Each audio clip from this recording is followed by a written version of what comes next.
Let's rewind to early 2024.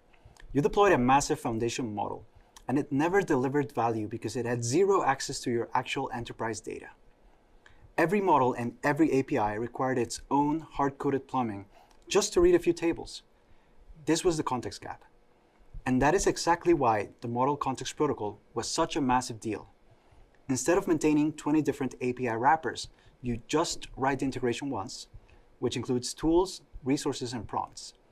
And then it just works. You get a clean way to ground models over an open standard. But in the real world, you can't just stuff a single agent's context window with a massive prompt and 50 tools. When you overflow context, you get slop. And that is when you need specialized agents. If MCP is about an agent using tools, A2A is about independent agents partnering over time. An MCP call by itself is stateless. But in A2A, because agents are working towards a goal, the progress is stateful. Google launched the A2A in 2025 and is now hosted by the Linux Foundation as an open initiative adopted by virtually all major AI companies. And that's because it actually helps agents talk to each other without getting confused. The A2A enforces a standard discovery phase.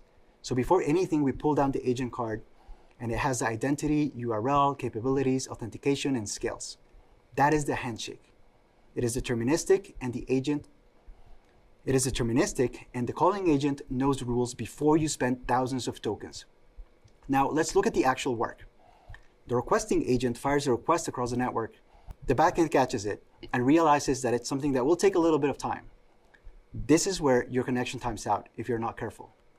But with A2A, the backend immediately returns a task object and intentionally ends the HTTP connection. That is your ticket. You get a durable, stateful handle to the request.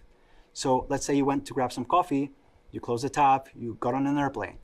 The fulfillment agent is in the background calculating inventory. Maybe it takes 5 minutes, or maybe it takes 3 hours because a human has to physically click approve.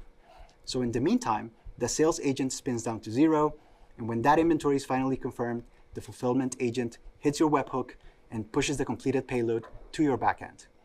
And then when you come back online, the transaction has already gone through. That's a lot better than polling an endpoint every 5 seconds for 3 hours, right?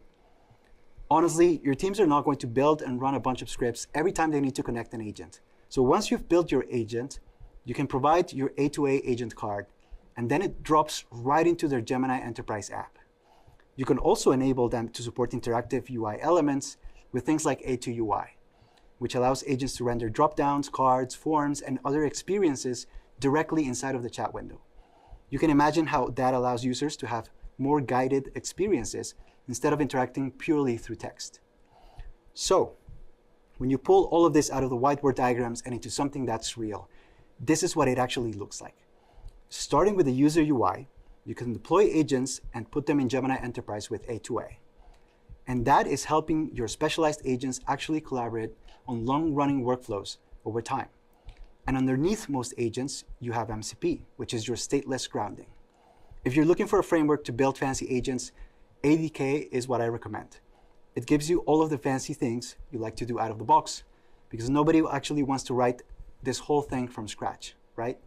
You just import the remote A2A agent class, you point it at an endpoint, and you're good to go.